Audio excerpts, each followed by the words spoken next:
Use a toothpick to press the remote program pinhole until the blue light turns on. Press and hold any button on the remote until the blue light blinks.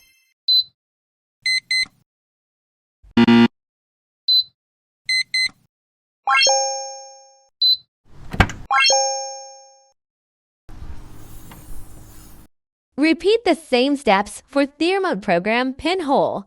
Then press any function key on the LCD key.